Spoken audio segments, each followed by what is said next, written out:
Blocking, a fascinating part of volleyball where the defending players must correctly read the opponent's intent and then block the ball in order to return it to the opponent's half, ideally to score a straight point. Blocking is one of the most challenging activities in volleyball, and training it hurts a bit. But don't worry, we will teach you everything in our Internationale Volleybalacademie.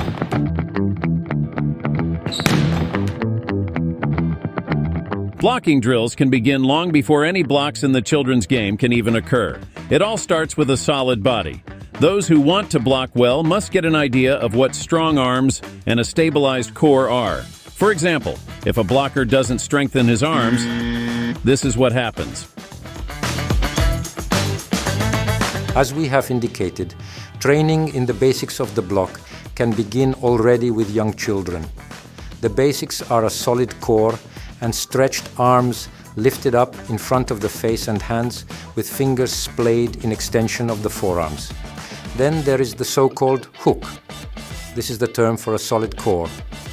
Arms and legs that resemble a hook in shape. We practice it on the ground, for example, and the children quite enjoy such exercises and may not yet have any idea of the importance of it for future blocking. So we will remember that the prerequisite for the success of the block is a strong core and strong arms. Bringing the hooks and the strength of the torso and arms into play we see in the performance of the top Czech representative in a successful block. The overball exercise, which is similar to blocking, is performed first on the ground lying down, then standing on a bench. At first it is just strength, then we coordinate the upward movement of the arms in relation to the flying ball. The arms must be as close together as possible, otherwise it turns out like this. This is already an imitation of synchronized arm action against a potential attacker, whom the blocker is trying to prevent from his intention.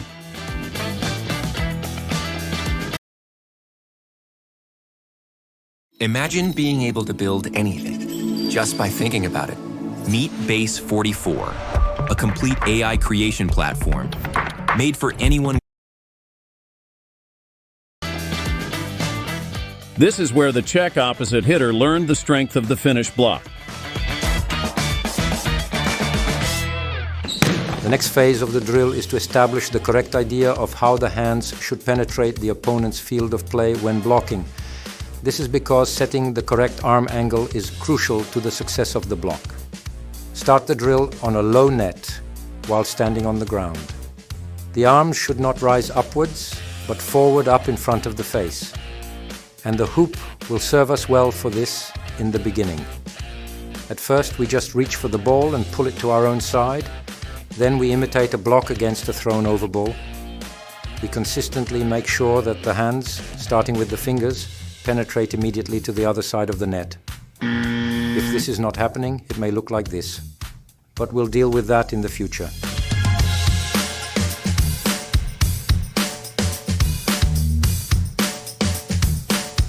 Then repeat the whole procedure in the jump, initially again on a lower net, so that the children do not have to jump fully, but concentrate on the arm work. Initially, we forgive the children for touching the net, which would be against the rules in the game. But here we are concerned with establishing the correct pattern of arm movement. We do the exercise first with one, then with two balls. The important thing is backward movements of the bent arms, which helps the children to jump higher, but also their movement defines the distance from the net. There is sometimes a debate about whether to teach children to jump on the block without a swing or with an arm swing. Our opinion is clear. The technique must be similar to the way it is used in the game of the best players, and that means jumping on the block with a swing of the arms.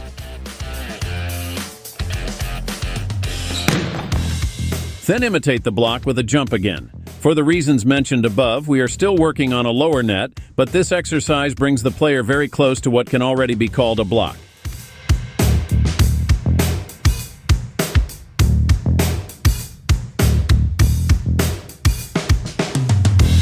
Here again, it is the case that instead of forearming, there is a lunging and then swinging of the arms against the ball. And that's wrong. In these girls, it will still be quickly eliminated, but if a habit is formed based on a bad movement pattern, it will be very difficult to eliminate in the future. A similar mistake is if the arms are going correctly but the wrists are twisted backwards. It just takes a lot of repetition in the correct movement pattern, even if it is not yet a true blocking pattern, and we have to tolerate the fact that maybe kids often brush their hands against the net in an attempt to put their hands on the other side of the net, as in this case.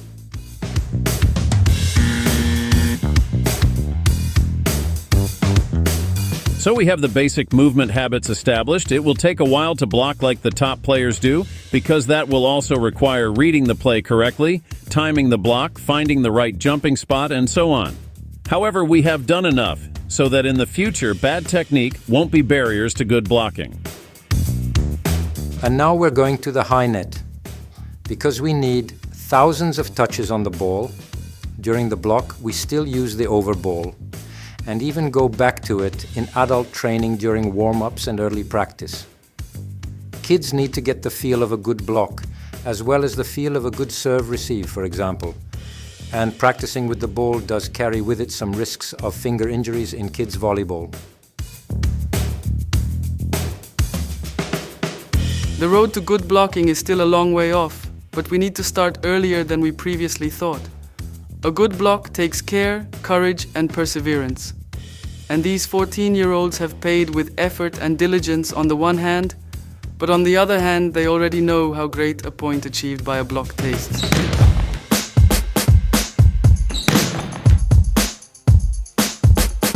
Stabilize the core and raise the arms upwards in front of the face with hands spread and fingers extended in line with the forearms.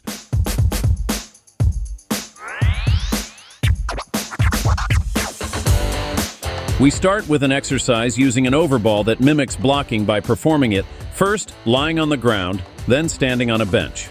Coordinate the upward movement of the arms in relation to the flying ball. Create the correct mental image of how the hands should penetrate the opponent's court when blocking.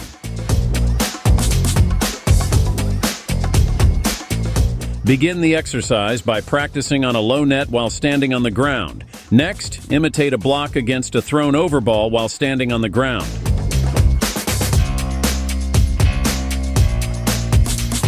Reach for the over ball on a lower net while jumping. Block the over ball on a lower net while jumping. Block the over ball on a net at the normal height.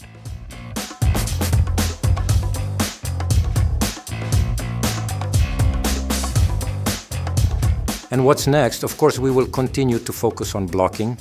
The agenda of the next episode will include blocker movements, specifically how to handle situations where you need to move into position for the block. After that, we will start blocking with a real ball. Initially, this will be in controlled conditions, because if the children's hands are not prepared, block training can be very dangerous. Let's not forget that children can start spiking hard at an early age, but their ability to block correctly is usually not yet developed to match this.